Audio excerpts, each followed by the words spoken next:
દ્વારકા જતા પદયાત્રીઓ માટે લીલા નારિયેળ પાણીની સેવા. આમ તમે જુઓ, લીલા નારિયેળ પાણીનો આખો આમ પહાડ હોય ને એવું લાગે છે.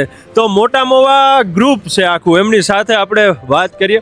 કેમ છો? જય દ્વારકાધીશ. જય દ્વારકાધીશ. અમારે આમ 24 વર્ષ થઈ ગયા છે, પણ નારિયેળ પાણી તમે ચાલુ કર્યું અને સાતમું વર્ષ છે આ. અચ્છા, નારિયેળ પાણીનું વર્ષ છે.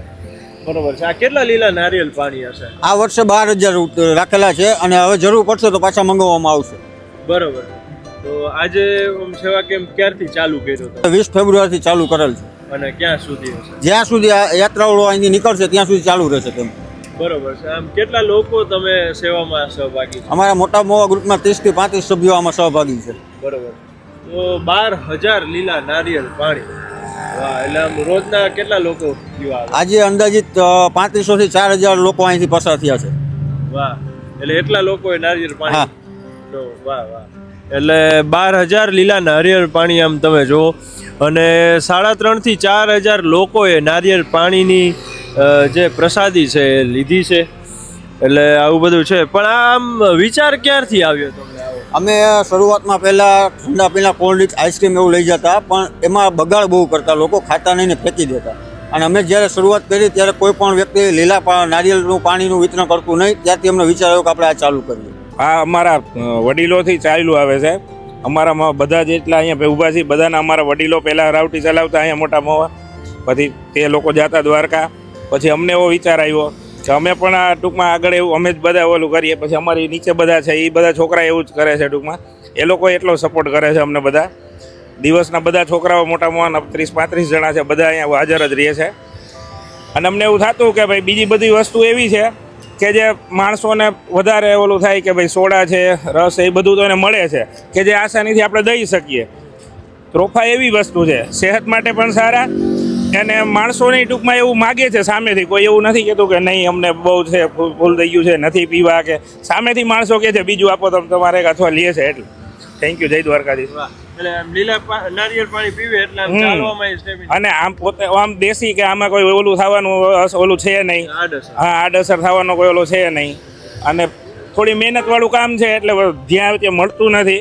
એટલે અમે એવું વિચાર્યું છે કે આનું આ કરીએ તો સારું. થોડી મહેનત પડે પણ સેહત માટે પણ સારું, અને લોકોને ટૂંકમાં કાંઈ આડઅસર ન થાય.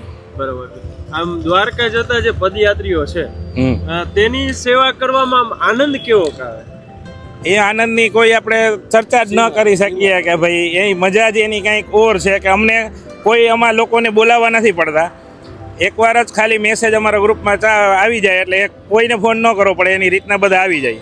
બરોબર છે. અને અત્યારે રાતના 12 વાગ્યા છે. તો અત્યારે પણ તમે બધા ખડે પગે છો? કેટલા વાગ્યા સુધી? હા, અમે બધાનું કેવું છે કે જેવું આપણને આમાં અમે શું છે આગળ બધું જોઈ લઈએ કે ભાઈ આગળથી ક્યારે કોણ આવે એવું છે. અને બધાનો ટાઈમ ટેબલ એવો છે, અડધા સવારે વહેલા આવી જાય, જેને ટાઈમ છે બપોરે આવી જાય, પછી સાંજે આવી જાય. એટલે બધાને અનુકૂળ ટાઈમ રહે ને, એટલે બધા પોતપોતાના કામમાં હોય તો બધા ટાઈમ ટેબલ પ્રમાણે આડાવડા આવી શકે. એટલે અમે બધા એવું કરીએ, કોક સવારે આવે, 5 જણા સવારે હોય, 15 જણા બપોરે હોય, બીજા સાંજે જી ફ્રી હોય એવી રીતના બધા આવી જાય ગ્રુપમાં. બરોબર. જી, તમે શું કહેશો? અમારે આ કેમ્પ છે એ પહેલાં અમારે રાવટી હતી. રાવટી મીન્સ કે જે લોકો નાવા ધોવાની ના અંતની વ્યવસ્થા બધી અમે પહેલાં 7 દિવસ 8 દિવસ સુધી કરતા. 7 દિવસ 8 દિવસ સુધી પહેલાં એ વ્યવસ્થા થઈ જાય ને જમાડી, અને પછી અમે પોતે ગાડી લઈને આઈસ્ક્રીમ કે સોડા કે XYZ બધું લઈને જતા. પણ આઈસ્ક્રીમમાં સોડામાં એવું થાય સાઈડ ઇફેક્ટ થવાની પૂરી શક્યતા રહીએ. એટલે અમે વિચાર્યું પોતે 7 વર્ષ પહેલાં કે આના કરતાં નારિયેળ પાણી સારું, બરોબર, better than cold drink, cola, ice cream સારું. એટલે પબ્લિક ચાલતું હોય તો આ ગ્લુકોઝનો બાટલો કહેવાય. હા, આઈસ્ક્રીમ કઈ કેટલા ટાઈમથી કેટલું પડ્યું છે, સોડા કેટલા ટાઈમથી કેટલી ગરમ થાય, કેટલી ઠંડી થાય, એ કોઈને ક્યાંય ખ્યાલ ન હોય. એ માણસના પેટમાં જવાનું છે.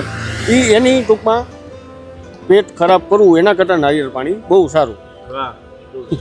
પછી એમ કઈ આંકડો આમ વિચાર્યો તો કે 12,000 જ કે એવું કઈ કે એ તો એમને નહીં, અમારે કેવું છે કે ભાઈ અમે પહેલાં એવું નક્કી કર્યું કે ભાઈ 10-11 હજાર અત્યારે મગાવી લઈએ. પછી જે રીતના જોશે, જેમ માણસો આવશે એ પ્રમાણે મગાવી લેશે. અમે હર વખતે ત્યાંથી મગાવી છીએ એટલે અમારે ત્યાં કોન્ટેક્ટ છે. એવું જ્યારે લાગે ત્યારે એને કીધું છે, એક દિવસ અગાઉ ખાલી કહી દેવાનું એટલે આવી જાય. ને અમારે કોઈને એવું ગ્રુપ બધું એવું છે તો કોઈને એવું કંઈ છે નહીં કે આટલે સુધી જ આ કરવું, આટલે સુધી જ આ ખર્ચો કરવો. અમે ગ્રુપ બધા એટલા ઓલા છીએ કે બધા એવું કહે છે કે જ્યાં સુધી જેટલું થાય ત્યાં સુધી કરી જ દેવાનું.